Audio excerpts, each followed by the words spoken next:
That's fine. My voice remained impassive. Brenda's voice rose. Fine. Did you hear what I said? Yes, dear. You're going to meet another man this Friday. And you're okay after that? It was impossible not to notice her surprise. Not at all, but what choice do I have?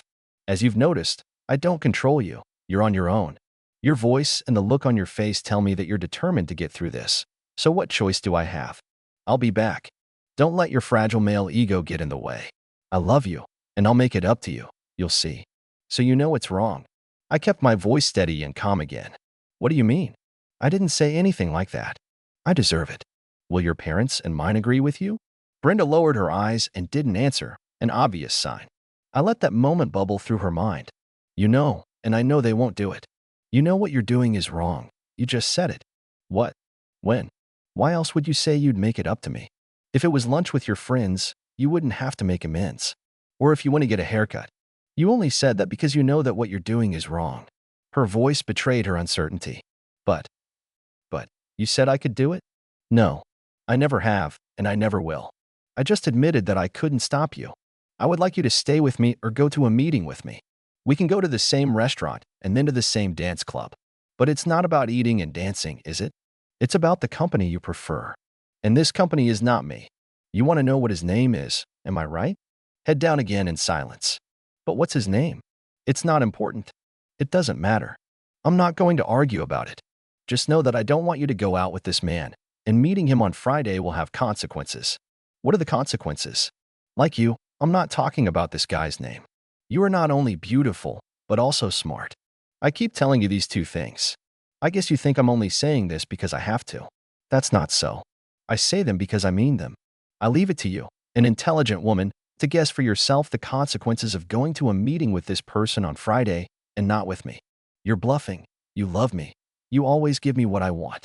Well, I want that. And like I said, I'll come back and we'll be together like before. I can't stop you from doing stupid things, but you've been warned. You're on your own. I got up, took the keys, and left before she could say anything else. The apartment has been cool all week, to put it mildly. On Thursday evening, I picked up my things and moved into the guest room. What are you doing, Rick? I stopped with an armful of clothes and looked at her as if she were a 2-year-old child. It seems like I've greatly overestimated your intelligence. What do I seem to be doing? Are you moving? Yes. My wife wants to date other men. Do you think I'm going to sleep in the same room with a woman who decided to cheat on me? Keep dreaming. There was a teasing note in her voice. You're so childish. Without saying a word, I took an armful of things, hung them in an empty closet, and returned for another portion. So now you're trying to punish me with silence, she smirked. Do you see how pathetic you are? Consequences was my only answer. She won't be able to say that she wasn't warned. On Friday afternoon, I got off early and went to an elite unisex salon, where I got a professional haircut, a clean shave, and a manicure. At the men's clothing store next door, I bought a casual, elegant button-down shirt, trousers, and a jacket. On the way home, I stopped at a car wash and asked them to thoroughly clean my truck. My pickup truck didn't realize what had happened to it. I took a shower at home, and when I heard that Brenda had come and was taking a shower, I went downstairs and waited. Half an hour later, she came down in a new black dress that I had never seen before. She stopped at the last step and looked at me as if expecting a compliment. When I didn't say anything, she looked at me a second time, and her eyes opened. You look great. Where are you going? Out. What did you think? Mimicking her condescending voice, I continued. That you're weak. Willed hubby will just sit at home and wait for Her Majesty to show up? Shaking my head slowly, I opened the garage door and continued in a reproachful tone. I thought you were smart. How can one man be wrong? Well, I don't want to be late. Charmaine can't stand it. As I got into my clean pickup truck, I heard a scream and smiled. Gotcha. Charmaine and I spent a wonderful evening at the wine bar, where light dinners were served and a pianist played on weekends. At work, we have already found that we communicate easily with each other. Moreover, she appreciated my humor. Yes, it's corny, but it's true. Few things make a man as happy as a woman laughing at his jokes. Dancing together was fun and enjoyable. We suited each other. However, we both knew that I was still married, and we respected that. So we spent a long, leisurely evening drinking wine and chatting. Brenda, as I mentioned, is beautiful and passionate. However, the flip side of passion is jealousy, and I was pretty sure that the thought of me communicating with another woman would drive her crazy and ruin the wonderful time she was looking forward to with her new acquaintance. When I dropped Charmaine off at her apartment, she wished me good night. We laughed as I got into my pickup truck and headed home. It was barely 10 when I entered the apartment. "Where the hell have you been?" "None of your business," I replied dispassionately. "You still haven't told me where you went with your new friend. I would ask if you used protective equipment, but I don't care anymore, to be honest. I will never touch you again. So, I don't care where you've been, what you've been doing, or with whom. I had a wonderful time, and I thank you from the bottom of my heart." "What do you mean, thank you? Don't you understand?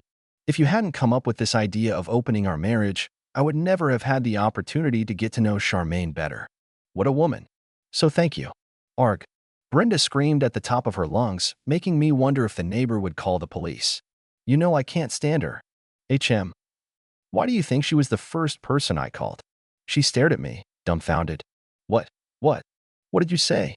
"Again, I seem to have overestimated your intelligence. Pull yourself together for a second. This is not rocket science. You decided to reject me by dressing up for some anonymous guy, and you're surprised when I do the same? You renegotiated the terms of our marriage, despite my objections, and I just did the same. The only difference is that I was honest enough to tell you who I was dating." The wind blew away her sails, Brenda blew away in front of my eyes, and 2 tears rolled down her cheeks. Without giving her a chance to catch her breath, I continued. "Let me guess, Kevin South didn't live up to your expectations tonight." Another squeal filled the air, and she clapped her hands to her mouth. "How do you know that?" "Using the voice of the game show announcer," I said. "Think about it at least once. You work in an office with at least 10 other women. Everyone there knows who's talking to whom, and they talk about it. You did that too. So, did you think for a second that you might be an exception? Over a month ago, several of your colleagues told me that you were interested in Kevin. According to the rumors, he was going to impress you tonight. Obviously, he had a hotel room. Didn't you know that?" Her big eyes told me that she was shocked and appalled that she was being made out to be ignorant, gullible, and such easy prey. She burst into tears. "Oh, Rick, I'm so sorry. You're right. I'm such a fool. How can you tolerate marrying a stupid woman like me?" "Ah, Brenda, the good news is, I don't need this. I don't need to stay married to you. You will be served tomorrow after breakfast. We're renting this house, and we have 3 more months, so you can extend the contract or use that time to find something you like better." "Where are you going?" "What is it?" she asked softly. "Charmaine said I could stay with her until I figure something out. She has a second bedroom, which she uses as an office.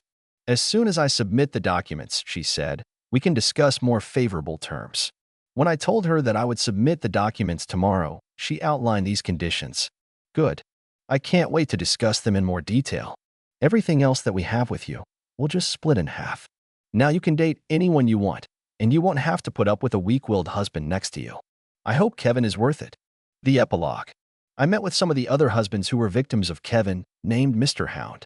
One evening after dinner, he discovered that his car had been vandalized. The windows were broken, the paint was scratched, the seats were stained, the wheels were stolen, and something else.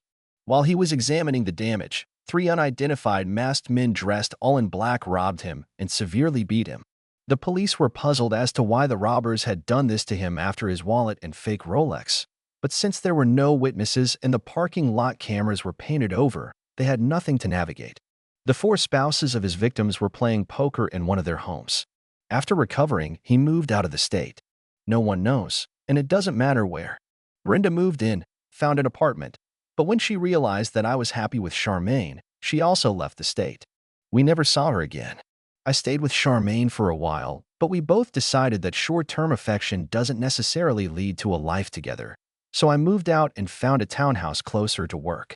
As I got older, wiser, and fitter, I found a common language with a colleague at the gym I attended. Gradually, our communication developed into a strong relationship, and I found happiness with a woman who had real brains between her ears and loyalty in her heart.